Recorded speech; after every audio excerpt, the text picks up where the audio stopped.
El Adeptus Astra Telepática, conocido como Divisio Astra Telepática o simplemente como Astra Telepática antes de la herejía de Horus.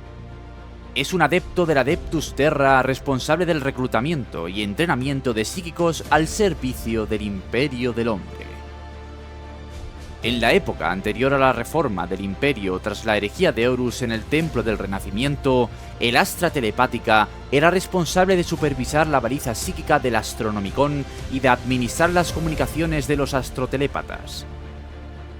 Esta antigua función fue finalmente transferida a una nueva organización, el Adeptus Astronómica, tras el fin de la herejía. El Adeptus Astra Telepática tiene actualmente su sede en un vasto complejo palaciego en Terra llamado la Fortaleza de Obsidiana. El Adeptus Astra Telepática encuentra, recluta y entrena a la mayoría de los psíquicos imperiales, conocidos como psíquicos autorizados. La mayoría muere durante las pruebas, pero quienes sobreviven pueden ser autorizados para servir en el Astra Militarum o convertirse en astrópatas del Adeptus Astronómica. Algunos incluso podrían alistarse en la Inquisición, ascendiendo hasta convertirse en inquisidores con poderes psíquicos. Aunque nunca se confía plenamente en ellos, los psíquicos primaris entrenados por el Adeptus Astra Telepática o las formaciones de psíquicos Weirdbane son activos valiosos para cualquier comandante militar imperial, incluso si sus camaradas supersticiosos les temen profundamente. Antes de comenzar la gran cruzada para reunificar los mundos coloniales humanos perdidos del sector solar y más allá, a finales del 30º milenio, el emperador de la humanidad ordenó la construcción del Astronomicon en Terra. El propósito de esta colosal empresa era que todo el dispositivo sirviera como foco a través del cual el emperador pudiera dirigir sus insondables energías psíquicas para generar una baliza de navegación parcialmente autosuficiente para las naves espaciales comerciales y militares del Imperio. El rayo de navegación psíquica resultante generado por el Astronomicon pudo atravesar la disformidad a través de la galaxia. Quienes sintonizaban con sus frecuencias y modulaciones eran los mutantes humanos autorizados conocidos como navegantes, que pudieron usarlo como faro y estrella polar al planificar viajes a través del inmaterio, reduciendo los tiempos de viaje de meses solares a meros días solares, a la vez que aumentaba drásticamente la seguridad de dichas travesías. Además de este invaluable faro entre las estrellas, la forja del Imperio durante la Gran Cruzada no habría sido posible sin la creación de las habilidades de los Astra Telepáticos. Este cuerpo especial de comunicadores telepáticos interestelares fue creado por el Emperador durante los últimos meses de las guerras de unificación, ya que había previsto la absoluta necesidad futura de un medio para comunicarse a través de las profundidades del espacio, si se pretendía crear un nuevo imperio humano interestelar. Aunque era psíquico, el emperador no favorecía el uso de talentos psíquicos en otros y era muy consciente de los peligros inherentes a cualquier contacto con la disformidad. La era de los conflictos en la vieja Terra se había visto afectada por numerosos reyes brujos y psíquicos poseídos por demonios cuya existencia encarnaba esos peligros, algunos de los cuales el emperador había aniquilado personalmente.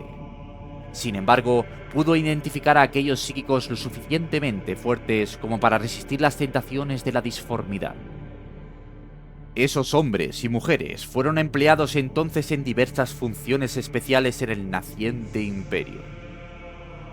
Entre ellos, llamados psíquicos autorizados, se encontraban los astrópatas, astrotelépatas, capaces de comunicarse telepáticamente con otros de su especie a través de las vastas distancias interestelares mediante visiones fantasmales, transmisión empática y alegorías de visiones enológicas, en lugar de palabras. Este talento era esencial para el éxito del Imperio debido a las enormes distancias que separaban sus mundos habitados. El único medio práctico para que el Imperio mantuviera algún atisbo de unidad a través de las distancias interestelares era recurrir a los astrópatas. Pero dicha comunicación psíquica podía resultar tan caprichosa como la propia disformidad. La sede del Astra Telepática durante la Gran Cruzada y los primeros días de la herejía de Horus, conocida como la Ciudad de la Visión, se construyó en una sección del Palacio Imperial del Emperador, en las montañas del Himalaya. No había rastro de vida en esa parte abandonada del palacio. Los potenciales psíquicos autorizados pasaban muchos años estándar en sus sombrías torres, aprendiendo a aprovechar sus habilidades para el bien de la humanidad. Donde otras regiones del palacio eran celebraciones de la unidad forjada por la extensión del gobierno del emperador sobre toda Terra, los constructores de la Ciudad de la Visión parecían haber hecho todo lo posible para crear algo calculado para pesar en el alma. Más allá del dominio de los astrotelépatas, la arquitectura del palacio se erigía para glorificar los logros de la humanidad. Sus estatuas estaban diseñadas para recordar a la agradecida población de Terra todo lo que se había reconstruido tras las terribles guerras que se extendieron por el mundo y que casi arrastraron a la especie a la extinción durante los horrores de la vieja noche. Pero nada de esto se encontraba en la Ciudad de la Visión.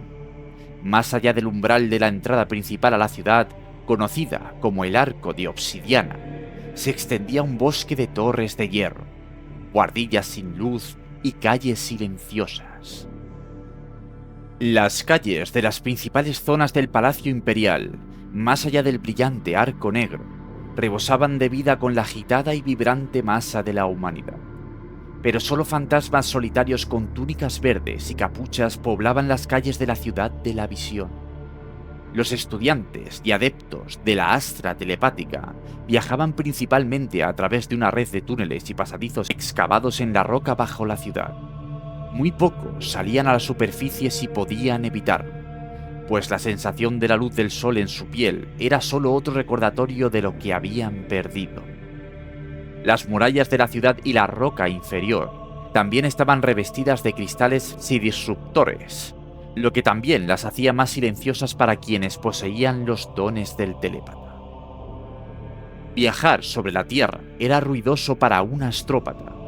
Estaban inundados telepáticamente por el ruido de pensamientos indisciplinados, parloteo aleatorio y emociones desenfrenadas.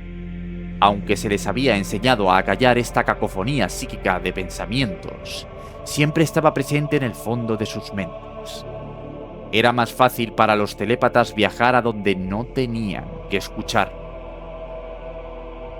Dentro de la Ciudad de la Visión, sus sombríos recintos albergaban pocas estatuas, aunque muchos de los pálidos edificios con columnas eran de formas majestuosas y proporciones heroicas. Eran estructuras imponentes y monolíticas que se extendían sobre la piel de las montañas, absorbiendo toda la luz y el calor del día. Un edificio notable dentro de la Ciudad de la Visión era la Galería de los Espejos, un vasto edificio con aspecto de catedral por el que pasaban los iniciados que habían alcanzado el éxito en su camino hacia las imponentes cavernas subterráneas de la ciudad. Muy por debajo del Palacio Imperial, en las mazmorras imperiales, se arrodillaban ante el emperador y se sometían al doloroso ritual de unión de almas, para que las complejas vías neuronales de su mente se reconfiguraran con agonía y resistieran mejor los peligros y las tentaciones de la disformidad. Se especula que los espejos estaban allí para ofrecer a los aspirantes una última mirada a sus rostros antes de que una fuerza tan potente e inimaginable les arrancara los ojos de las órbitas. Otra estructura notable era la Torre Susurrante. Brillaba con un cálido enrejado de luz plateada, aunque era una luz que existía más allá de la vista de la mayoría de los mortales. Sin embargo, a pesar de todo su brillo, su resplandor era eclipsado por completo por la ardiente lanza de luz del Astronomicon, que surgía de la montaña hueca hacia el espacio, como un faro interestelar para las naves imperiales que viajaban por las innumerables corrientes del Immaterium. La vasta cámara en el corazón de la Torre Susurrante fue diseñada como un gran anfiteatro, obra de los antiguos Cognoscins, que habían erigido la Ciudad de la Visión miles de años estándar antes, mucho antes de la construcción del Palacio Imperial. El conocimiento inigualable de esta secta sobre arquitectura psíquica se había adquirido con esfuerzo en una era olvidada de devastadoras guerras psíquicas durante la vieja noche, pero sus artes habían desaparecido hacía tiempo, y la habilidad para crear estructuras tan resonantes había muerto con ellas. Entre los ennegrecidos salones mentales de la Ciudad de la Visión, la Torre Susurrante alcanzaba las profundidades del espacio interestelar, utilizando a miles de astrópatas de alto rango, sentados en las gradas cada vez más altas, para agudizar su conciencia gestal. Una larga escalera de caracol ascendía por la columna central de la Torre Susurrante hasta el ala superior, donde se encontraba la Oneocrítica Alquera Mundi, la gran biblioteca onírica de la Ciudad de la Visión. Estanterías imponentes que se elevaban cientos de metros llenaban las secciones de la Oneirocrítica Alquera Mundi. Pilas rugientes irradiaban del núcleo central, repletas de textos interpretativos, diarios de sueños, registros de visiones y los numerosos libros de imágenes astropáticas comunes. Cada visión astrotelepática recibida y enviada desde la Ciudad de la Visión se almacenaba en su interior, un registro completo de la comunicación entre Terra y la galaxia. Decenas de astrópatas encorvados vagaban entre las pilas como fantasmas verdes, buscando la aclaración de una visión, mientras que los telépatas ancianos añadían símbolos recién aprobados a la biblioteca, en constante crecimiento. El nivel más bajo de la Torre Susurrante era el de los novicios. Esta cámara había sido excavada en la roca madre de las montañas y revestida con azulejos de cerámica verde botella. Tenía la apariencia de una cámara médica, y varias puertas cerradas conducían a las entrañas de la torre.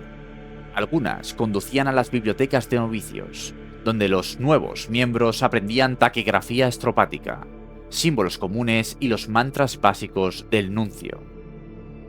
Otras conducían a las celdas de los novicios, algunas a instalaciones comunes para comer y realizar las abluciones, y las restantes terminaban en cámaras de aislamiento herméticamente selladas.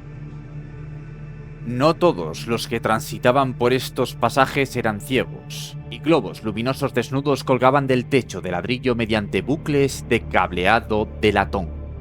A lo largo del largo pasillo que conducía a las celdas de los novicios había puertas reforzadas que marcaban su longitud, cada una marcada con un número y un nombre.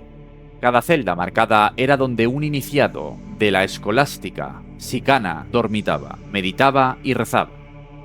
El interior de estas celdas estaba vacío y carecía de cualquier indicio de quien había vivido allí antes.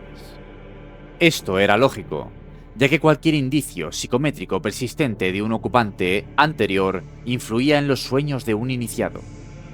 Una cama plegable solía estar contra una pared, con un sencillo baúl a sus pies. Un pequeño escritorio y una silla se encontraban frente a la cama, y un cuaderno negro yacía sobre un bloc secante, junto a un tintero y una pluma. Estantes vacíos se alineaban en la pared sobre el escritorio, listos para ser llenados con la creciente colección de onirocrítica de un astrópata. Los estantes eran pequeños, ya que un novato tardaría tiempo en construir una biblioteca completa de imágenes, simbolismo y grabaciones de sueños. En las profundidades de la Torre Susurrante se encontraba una cámara abovedada, conocida como la criptestesia, que resonaba constantemente con las innumerables voces de un coro astropático. En la cúspide de la cúpula se alzaba una red cristalina cuya iluminación interna latía y caía en cascada desde sus facetas multiángulos en una cascada de luz resplandeciente. Dentro de esta cámara, los astrópatas entrenados en el arte de la criptestesia podían interpretar el significado de los desechos psíquicos de cada comunicado que pasaba por la Ciudad de la Visión. Examinar la enorme cantidad de desechos psíquicos que dejaba a su paso era una tarea que pocos disfrutaban, Tras la traición del Señor de la Guerra Horus y el inicio del conflicto civil conocido como la herejía de Horus, los coros astropáticos operaron al límite de su capacidad para satisfacer las exigencias de librar una guerra a distancia contra la rebelión de Horus Lupercal. El espacio etérico estaba inundado de comunicaciones telepáticas, y se lanzaban al vacío mensajes que pedían ayuda a gritos o simplemente proferían odio. Las cámaras trampa bajo las torres de hierro de la Ciudad de la Visión estaban repletas de residuos psíquicos de los miles de mensajes, y los criptaestesianos apenas podían seguir el ritmo brutal. Ante la traición, todo mensaje enviado a Terra debía ser examinado minuciosamente, por mundano que pareciera. El torrente de desechos psíquicos del criptestesiano era rastreado en busca de indicios descifrados que pudieran ser una comunicación dirigida a agentes de Horus infiltrados en el Palacio Imperial. Los habitantes de la Ciudad de la Visión quedaron devastados justo antes del inicio de la herejía de Horus, cuando el intento del primarca Magnus el Rojo de usar hechicería para advertir al emperador de la humanidad de la traición de Horus lo llevó a violar las barreras psíquicas alrededor del Palacio Imperial, que protegían el proyecto de la telaraña del emperador del asalto de las entidades de la disformidad. El asalto de fuerza bruta de Magnus contra las protecciones de la telaraña imperial permitió que el poder de la disformidad invadiera brevemente Terra. Millones de astrópatas y otros psíquicos murieron al quemarse sus mentes, o al ser destrozados por demonios. Miniaturas de tormentas de disformidad consumieron asentamientos enteros y arrasaron estructuras por todo el mundo.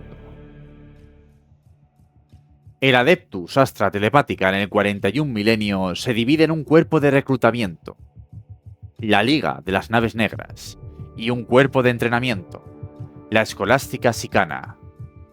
Estos dos departamentos de los Adepta están unidos bajo el liderazgo del maestro del Adeptus Astra Telepática y su consejo asesor de varios cientos de altos funcionarios extraídos de sus dos divisiones. Durante la Gran Cruzada y la herejía de Horus, la Divisio Astra Telepática poseía un brazo militante, conocido internamente en los registros del Adeptus Terra como el Departamento de Investigaciones. Sin embargo, en toda la galaxia eran conocidos como las Hermanas del Silencio, la Hermandad Silenciosa y las Buscadoras de Brujas. La Hermandad Silenciosa era una orden imperial femenina de cazadoras de brujas, dedicada a eliminar las amenazas psíquicas para la humanidad. Su base de operaciones principal era la ciudadela de Somnus, en Luna, la Luna de Terra. Su propósito era cazar y eliminar a los psíquicos humanos renegados cuyas actividades representaban un terrible peligro para la gente del naciente imperio de la humanidad. Las Hermanas del Silencio eran guerreras bien entrenadas, y con la ventaja añadida de sus habilidades antipsíquicas naturales e innatas. Eran peligrosas oponentes para los enemigos psíquicos de la humanidad. A diferencia de otros seres, estas mujeres que habían jurado guardar silencio no tenían presencia en la disformidad, y por lo tanto eran inmunes a toda forma de poder psíquico. Se les conocían por muchos nombres en las múltiples culturas humanas que se extendían por la galaxia. Intocables, parias, en blanco, nulos psíquicos. Todos los miembros de su orden no eran psíquicos, pues portaban el gen paria, que los hacía inmunes a todo tipo de ataque psíquico y hacia sus mentes, ilegibles por telepatía. Las hermanas operaban las infames naves negras del Astra Telepática, que viajaban por la galaxia siguiendo las flotas expedicionarias de la Gran Cruzada en busca de psíquicos rebeldes para capturarlos o expurgarlos, tratando de reconectarlos y llevarlos de regreso a Terra, donde serían probados y se decidiría su destino final. Aunque eran pocas, las Hermanas del Silencio inspiraban gran respeto en el Imperio y la mayoría de los sirvientes del Emperador las admiraban. Pocas se interponían voluntariamente en su camino o interferían en sus actividades, y pocas se sentían cómodas en su presencia. Tras la herejía de Horus, se creyó durante mucho tiempo que las Hermanas del Silencio habían sido destruidas hacía mucho tiempo y que finalmente se integraron en la organización de la Inquisición Imperial. Desaparecieron de la historia imperial durante casi 1500 años estándar, hasta que el Imperio se enfrentó a la aniquilación a manos del masivo Gwag, orco, liderado por el Señor de la Guerra conocido simplemente como la Bestia, en el 32 milenio. Los últimos vestigios de la Hermandad del Silencio desempeñarían un papel clave para derrotar a este Gwag orco y evitar el desastre. Aunque oficialmente disuelta tras la era de la apostasía en el 36 milenio, muchos enclaves de la Hermandad del Silencio aún luchaban por la causa imperial, si bien de forma más secreta y elitista que antes. Con la resurrección de Rubut Guilliman como Lord Comandante del Imperio y Regente Imperial tras el nacimiento de la Gran Grieta, en el 999 del milenio 41, la Hermandad del Silencio ha comenzado a servir de nuevo de forma más abierta junto a las fuerzas militares imperiales como la Cruzada Indomitus. Aunque aún son pocos en número, ahora es posible volver a ver una o más Hermanas del Silencio acompañando a las naves negras en sus vitales misiones. En el 41 milenio, donde las estrictas restricciones antipsíquicas del Concilio de Nicea fueron parcialmente relajadas hace mucho tiempo tras la reforma del Imperio a raíz de la herejía de Horus durante el tiempo del Renacimiento, la Liga de Naves Negras ahora forma la división de reclutamiento del Adeptus Astra Telepática. La Liga consta de una importante flota de naves espaciales negras encargadas de recolectar y transportar psíquicos extraídos de mundos a lo largo del espacio imperial como parte del diezmo imperial a Terra. Las naves negras son temidos transportes llenos de psíquicos tristes, retenidos en cavernosas bodegas con escudos psiónicos, para ser llevados de vuelta a Terra y alimentar el voraz apetito psíquico del emperador, en un intento constante por mantener el poder de la baliza psíquica del Astronomicon. Solo aquellos psíquicos con la fortaleza mental necesaria para soportar la constante desesperación que entorpece el alma y que impregna la nave negra pueden tripularla. Tan traumático mentalmente es tal deber. La flota de naves negras viaja constantemente por el Imperio. Cada mundo imperial recibe la visita de una nave negra cada 100 años terranos aproximadamente. Cuando una nave negra se acerca a un planeta imperial habitado, su gobernador planetario recibe instrucciones de preparar la leva habitual, un diezmo de psíquicos. Una vez recaudada la tasa, los capitanes de las naves negras realizan una evaluación inicial de su cargamento antes de partir hacia el siguiente mundo de su circuito. Cuando las naves están llenas, regresan a Terra y los psíquicos son transferidos a la escolástica Sicana antes de que la nave zarpe para continuar su eterna búsqueda de nuevos psíquicos. Es común que los inquisidores del Ordo Maleus y el Ordo Hereticus viajen a bordo de las naves negras, ya que esto les da una buena oportunidad de investigar el potencial de corrupción de base psíquica de un planeta.